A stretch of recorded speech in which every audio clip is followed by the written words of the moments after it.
My name is Vecvanags. How do you feel so far? There's been so many speeches so far. Do you feel okay? Okay, thank you. Well, actually I have good news and bad news for you. The bad news is lunch is not going to be on time. Okay? The good news is you will not have to listen to me after lunch. So that's what I have. Good news for you. Now, I'm a bit busy with all the technology that I have on me. I was asked to talk very close to the text so that translators can follow me. And then I have all the text in the machine, so somehow I have to manage it. Now, I'm managing partner in MBA Consulting. I have been doing some business here in Vecvanags as well. I have more than 15 years of people management experience, and I've been more than 10 years already in a CEO position. So I've been asked to talk to you about what do I think about you. Okay? What do I think about you? I'm a full-time consultant only for a couple of years. So far, I've been, before that, I've had an executive career, and here as well as somewhere outside of Vecvanags. The largest company that I managed was 1,000 people large, and it had offices in 3 countries. So it was a decent size of the company, and I've had quite many HRs working for me over the course of my career. Before we go on with my presentation, can you move to the next slide, please? Probably will be easier. I would like to do a small exercise together with you. Can I ask you to stand up, please? Can you stand up, please? Yeah? Thank you. Thank you. Okay. Can you put your right hand on your heart? Can you put your right hand on your heart? Thank you. And can you now turn around 180 degrees? 180 degrees. Which side? Okay? Which side? Just around 180 degrees. Thank you. And now try to do one small step. Front or back? Yeah, front. Front. Yeah. Thank you. Thank you a lot. Thank you a lot. Now you can sit down. Thank you. Now you can sit. Some people thought that we will sing the anthem now. I'll tell you why we did it. I'm going to tell you why we did it.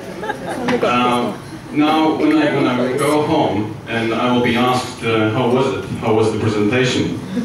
I will be able to tell them that within the first 2 minutes of my speech, I was able to lift you up, touch your hearts, turn you around, and I pushed you to do the first step. So, pretty amazing if you can do it in 2 minutes. That was great.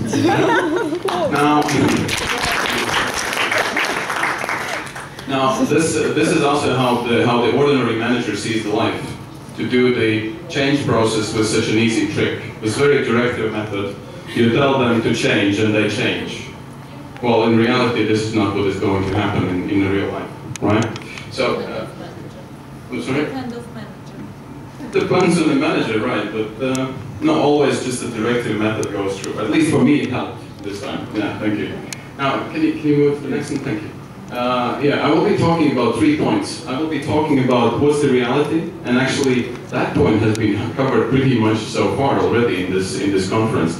I will be also talking about how do I see HRs, so this is my story and how I've been working with HRs in my life.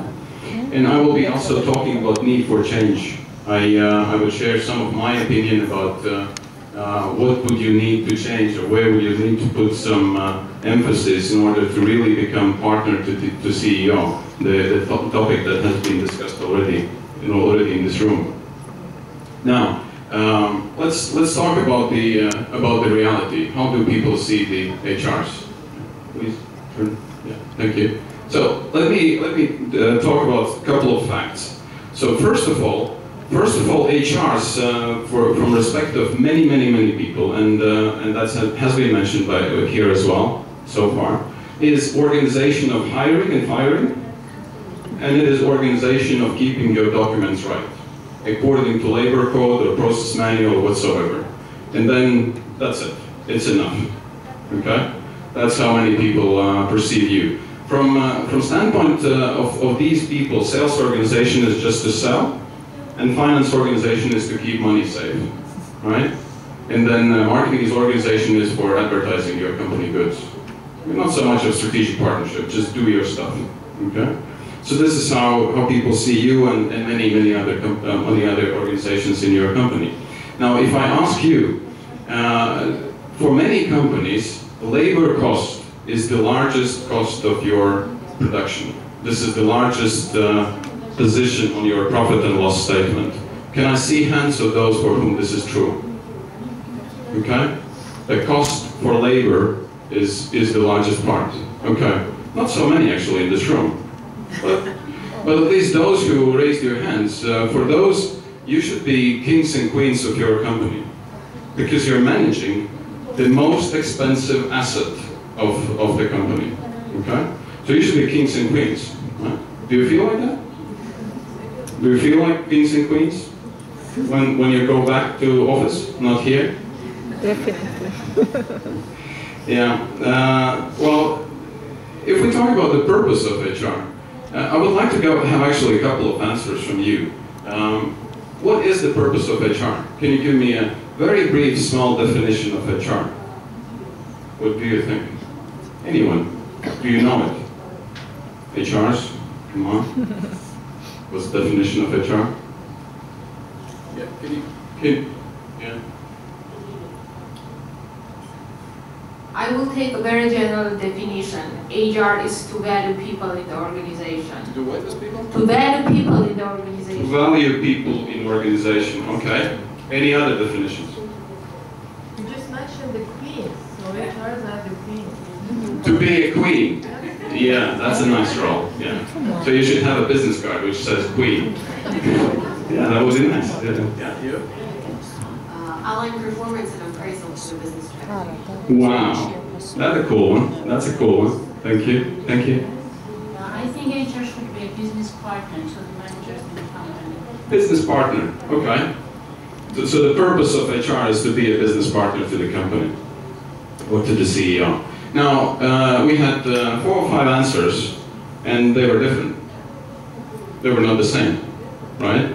So we have a room full of HRs, and yet we cannot have one single definition of what's the purpose of HR, even though this is room full of only basically HRs. Now, guess what would happen if I would ask the same question in a room full of finance managers or a room full of CEOs? What kind of different type of answers I would get about the purpose of HR? It would be pretty difficult to come to one single answer in a room full of people who are not HRs. Especially if we cannot get to this definition in a room full of HRs. Now, impact of HRs. If you ask your finance manager about how much value they would like to create this year for the company, then an average CFO will give you an answer somewhere in the range between 2 and 10%. Might be different for some companies, but in the range from 2 to 10%. This is something what finance manager would try to get as an additional value each year from the tools available to finance department. Now, if you talk about people, you can get incremental 10, 20, 30% of the value by proper leadership, by proper direction, by proper engagement, by proper training and motivation. You can get 10, 20, and 30% of additional value because they either start acting smarter or they become more productive, or they take smarter decisions and spend less, or just spend more smart. And you can do that with the asset that you are managing. So if you are managing the biggest cost of your company, and you can get that cost produced by 30% more than it produces now, imagine what kind of effect you can create. Far beyond what your finance manager actually hopes even for. You can do that. Now, let's talk about the reality. I would like to do a small quiz with you. How many of you in this room, how many of you are better paid than your finance manager? Can I see hands of those who know that they are paid better than your CFO? I was once. You was once, okay. For long? Was it for long? No, it was for the whole duration of the position. Okay, okay. So I saw actually 2 or 3 hands in this room. I'm CEO. You're a CEO, yeah, but that was a question to HR, so that was a question to HR. So actually, minus one hand. Okay, okay. Now, the second question I have is, how many of you are involved in creation of next year's budget and sales targets at the same level as marketing manager is involved? How many of you? Okay, okay. More than about the pay? We're the lucky ones. Yeah, you're the lucky ones, yeah. Yeah, but it's slightly more than for the question on the pay, but yet not even half of the room. Now my second question is, how many of you sit next to CEO when you are in a board meeting? How many of you sit next to CEO, by the side of CEO, in a board meeting, in a meeting with shareholder? Okay, okay. More or less the same amount that said that they are involved in decision making. Okay. How many of you sit in a board meeting at all? Not next to CEO anywhere, but actually are inside of that board meeting. Okay. Well, few more hands, but again, not even a half, right? Do you recognize that? You are managing the top asset of your company, and you're not even involved in decision making. You're not, right? Do you know why? Do you know why? Can we push it? There is lack of clarity. There is lack of clarity about your purpose. Okay? One thing which was discussed already, you said that not all CEOs know what to do with you. Right? Would you agree? How many people agree that not all CEOs in this country do know what to do with HR? How many hands? More hands, more hands. Okay, good. But would you agree that not all HRs know what to do with HR position? Right. So there's not much clarity about this topic. And there's no surprise that you are not in a boardroom if the board of directors do not know what to do with you, and even if you do not know what to do with yourself, right? There's no surprise. There's no surprise. Let me share about my story and how I've been working with HRs. Can you please turn to the next slide? Thank you. Now, the role of HRs for me as a CEO, as an acting CEO once, all the department heads have been, as mentioned, strategic partners, and I mean all, not just HRs, but all. For that respect, sales head for me would be a person who knows the best how to drive the volume for the company. Sales and marketing organization is how to increase my volume, how to increase my market share, but more importantly, how to create long-term sustainable customer satisfaction so that it is long-term, not just today. Now, the finance organization, of course, is how to care about the money that comes in and goes out, but also to create, and more specifically, create long-term sustainable financial stability of the company. Right? Now, and if I cannot have that from the person managing the department, I can easily replace that person with administrative secretary. And that's what is happening, or is the fact with HRs very often. If the HR is not able to be a business partner, you have an administrative secretary doing the HR role, which is hire, fire, and keep documents in the order. Right? Now the purpose of HR from my standpoint, I was asking you about the definition. What do you think about the definition? My definition of HR would be cost-effective employment of people.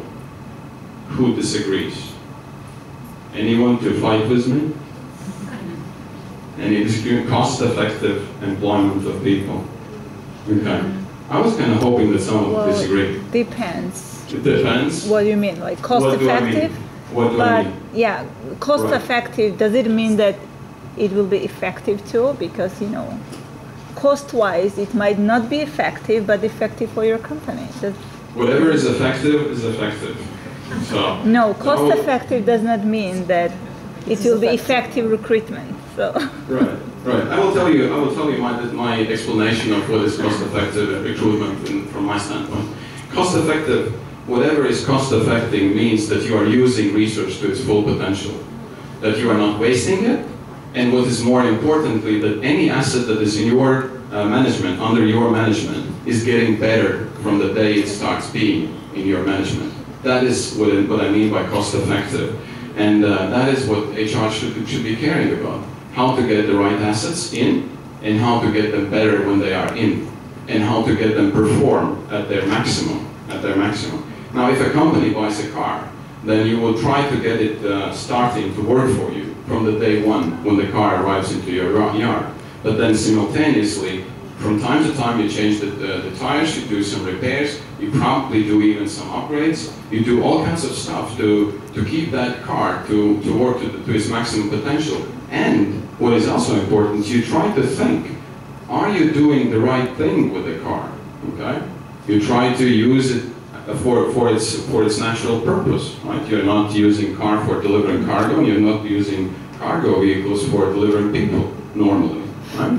The same applies for people. You really need to care about them to get them to perform at their maximum potential.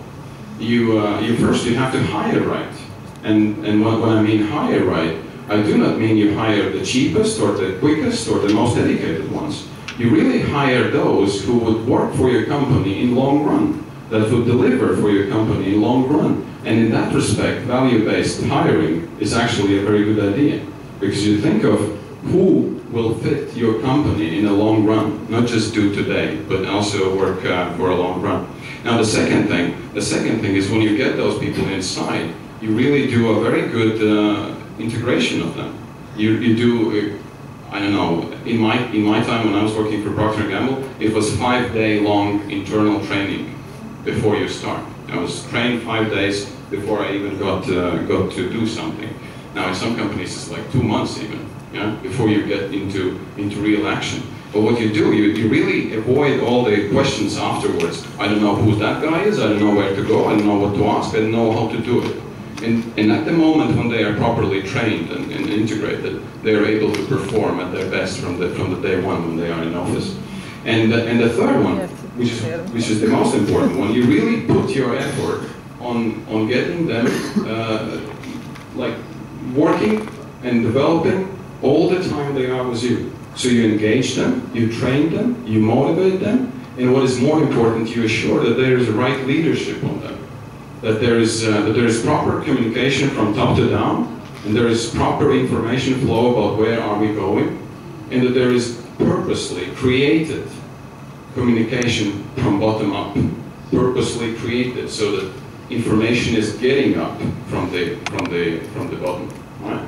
Now, my story. Can you change the slide? The last executive position that I had. I was hired in 2009 by the largest third-party logistics provider in Baltic states, and they were actually bankrupt.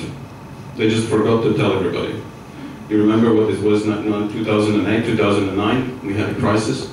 Latvia is still in the news about how we did. And I was hired for the company which was failing. They had 5 million of accumulated loss, and they basically were bankrupt. And investors told me, look, we are bankrupt, we just forgot to tell everybody, and now show us what can you do with that. Okay? That was the situation I was hired. To make this very long story pretty short, what I did, I decreased the headcount by 25%. The number of employees went down from 200 to roughly 150. And then the next thing what I did, I really engaged the staying ones in the fight for survival. And it was real fight for survival, because for the first 1 or 2 months, I didn't know if we will open doors tomorrow. If we will open doors next week, will we have electricity on? Will we have the spare materials that are important for production part? I didn't know. For the first couple of months, I didn't know. And it was very important to get people engaged into this solution. Now, in 2011, when I was leaving this company, the company was 2 times bigger in volume, and we were employing by 1/3 more people than when I came. So it was bigger employee-wise also. Currently, company employs approximately 500 people, and is definitely still the biggest outsourced warehousing supplier in Baltic states. As this is an HR conference, I'll tell you about the HR as well. So how does this anything to do with HR? So one of the another activities that I did, the CEO of the company had an office which was probably half of this room, okay? The previous CEO. And what I did, I moved the commercial department to that office. I moved 5 or 6 people into that office.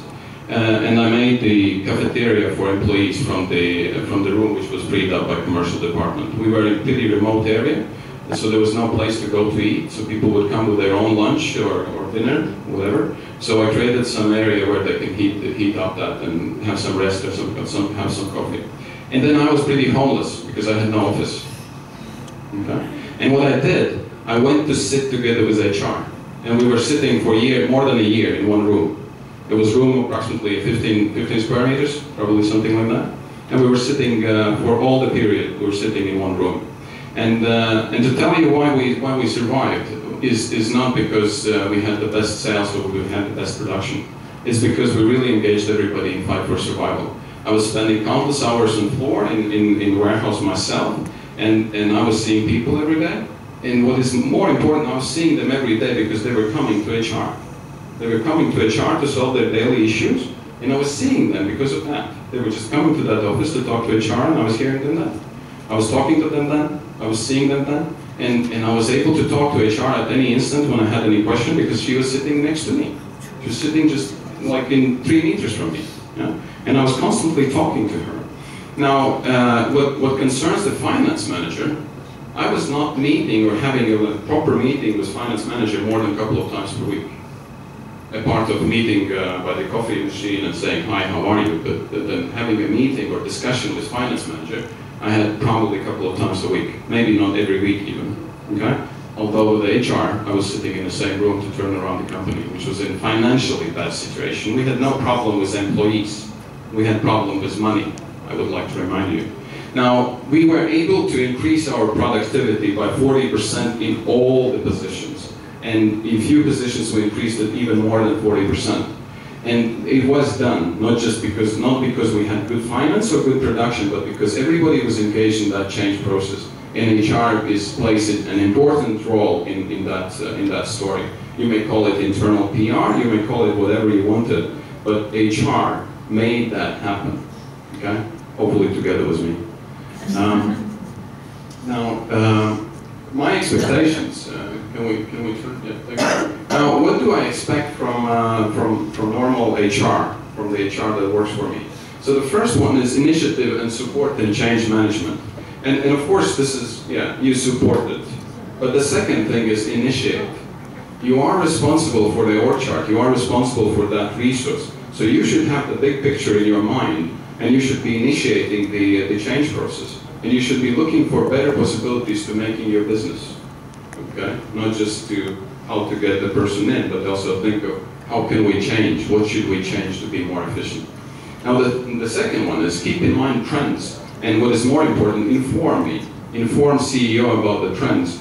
I'm more than sure that in Caucasus, the same way as in Baltics, for the next 5 to 10 years, there will be no problem to hire a finance manager, or a sales manager, or a marketing manager, or a lawyer. Why? Because there are so many people being educated in those positions today. But what you will have a problem, and you probably even face it today, you have a problem to hire a good technologist, to hire a good IT manager, to hire a good chemist if you have some chemistry industry, to hire all kinds of those engineering type of professions. You already have faced that, and it will get even worse before it will become better.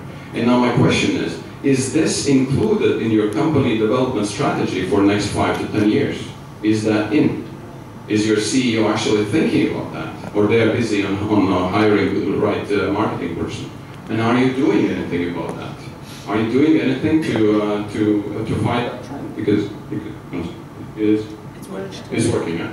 Because if you will not have the right technologist in 10 years, your company will stop working.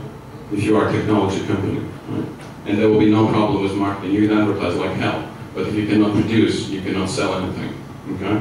Now, the second one, talent management and succession planning. This is very much related to the point number 2. And if you are not doing anything to grow talent inside, I have another bad news for you. You will have a deep problem in 5 years, because there will be nobody on the street to hire. And if you do not grow anybody inside, then there will be nobody for you. And the old generation will leave sooner or later, and there will be nobody. Become a preferred employer. Another very important point. You shouldn't become the most paying one. That's the difference. You should become the preferred one. So the people really want to get into your company. And they don't even know why, but they really fight to get in. They queue up at your gates to get into your company, not just in any company, but into your company. And this is part of HR's role, to create that type of environment and atmosphere inside of the company so that really people want to get in. Now, not sure how this is true for most of you, but in Baltics this is definitely a case, and for some of the, especially production companies in Caucasus, this might be true as well. Integration of 3 to 4 generations on the workplace. Now, my son, my oldest son, he's 18. He's now joining the job market, and we still have people working for and being active in employment who are like 60, 65, even 70. And guess what? They have a completely different set of values and experiences and knowledges, and you have to integrate them together. So they have to work productively together, right? And the old generation should be learning some of the new technologies, but they also need to share their knowledge with the younger generation, which is part of succession management. Sixth one, the employee communication. Again, you might call it internal PR, because this sounds more fancy, but you really have to create the flow of communication inside of the company, so, and purposely, so that this is not about just creation of room or flow, but there is a purposely created communication from top to down and upwards. And then the last one, social media use. Job fairs, this is very cool, okay, was invented in 20th century. We need something new, okay? Well, job fairs, it's okay, you stick with them, but you have to do something with social media. As I mentioned, my son is 18, and he's using different sources of thinking on finding news and thinking where he wants to go, what he wants to do. Right? And then this is your part to include the social media into your ability list. Okay, can we move this slide now? Okay, now need for change HRs. So the first thing is attitude and action. And if we really want to have any kind of a result, we really need to have the right attitude. And then only with the right attitude you get the right actions. But then if you do not do proper training, then your people would not know what is the right action, right? And this is true for you too. This is true, absolutely true for you too. If you do not have the attitude that you want to be a business partner, you will not. And if you will not take any actions to be a business partner, you will not. Because leadership, guess what? It's not given, it's taken. To be a leader, you have to take the leadership, because it's not going to be given to you. So what you have to do, you have to really create an understanding about your role. So what was mentioned here, create the demand for HR, but also you have to fit that picture. If you want to be a business partner, you have to fit the picture of a business partner. So this is not about just saying, I would like to be a business partner. Okay? If someone comes up to you and says, I would like to be your partner, what do you say? So like, why should I have you as a business partner? And then you should really fit the picture that you really need to be a business partner. And there comes the clarity point. You really have to be very clear about where it goes. And let me tell you what I think of what the HR should be changing, or at least what you should be focusing. And that's my perspective, of course. You might disagree with that. Okay, let's move to 7 points of change. Thank you. The first one, first, be the business person, and only then be the expert of HR.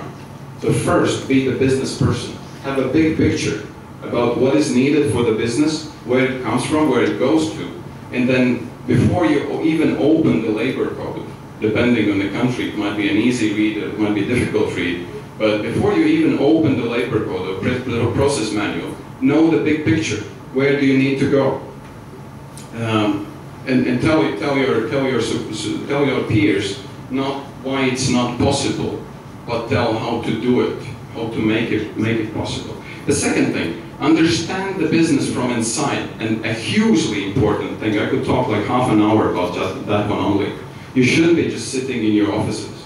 You should be going outside. You should be going outside with sales in the field. You should be in a production, working together with production people, working together with the line managers. You should be spending countless hours on floor, because you are the contact person for those people. You have to really create this spirit that you are accessible.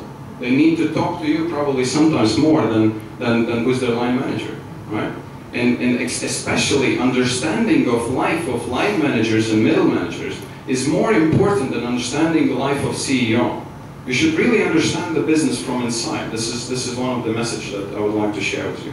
The third one, understand P&L. Understand where the money comes in and where it goes. Understand it very well. For those who do not know what the P&L is about, it's profit and loss statement. In case just some of the HR students know that. So you really have to know where the money comes and goes. You should be able to ask difficult questions about the profit and loss statement, not just about the employee part, but also about any part of the profit and loss statement. Be a really good discussion partner on the profit and loss statement. I mean, none of the CEOs will treat you as equals if you do not understand where the money comes from and how it goes and what the effects it has. Be an advisor, and a very important role to HR. Take an active part, not a passive part. Take an active part in advising how to do things, how to change things, what should be done. Not just do the orders, but also create the orders in the system. And if you do not preach about the engagement and training and proper communication and positive communication tools, who will then? Who will do preaching about that if you don't? Do you believe that an average Georgian CEO will just suddenly wake up in the morning and say, "Hey, I need to train my people. I just came to conclusion. I really need that, or I need to engage them, or I really need to spend more time with my employees"? Do you believe that an average CEO will just wake up like that? No. How many hands? No, it's not going to happen like that, right? If you do not preach about that, it's not going to happen. So what we are talking, we would like to be business partners, we would like to have an engagement, we would like to do this and to do that. Now, guess what? Without you supporting that and with you advocating for that, it's not going to happen, ever, okay? Until the CEO generation will change. And we do not have that much time to wait, right? Now, this is the next one. Improve and drive improvement. This is another one. You should be improving, and I see that you are in this conference, so you're seeking for some additional things, how to do it, right? So you should be improving, but you also need to drive the improvement. And I would like to especially stress it here in this room, because an average Georgian, and not just an average, almost every Georgian believes that he is born smart. Right? He's born smart. And if he had a university degree from a Moscow university 20 years ago, he is top of this hill. Today we talk about Harvard or we talk about Oxford. If he gets that degree, he's top of the hill forever. I will teach you, he says. Right? Now, guess what? You should be driving that. Because if you want to stay on top of the hill forever, you have to be constantly developing, because the world is changing. So what I was taught when I was finishing my master's, this is half not true anymore, right? And the same goes on. So you should be driving the improvement, and you should be advocating for that. And the last one, know what your CEO expects. Know what they expect from you, and ask them, how do you fit that picture?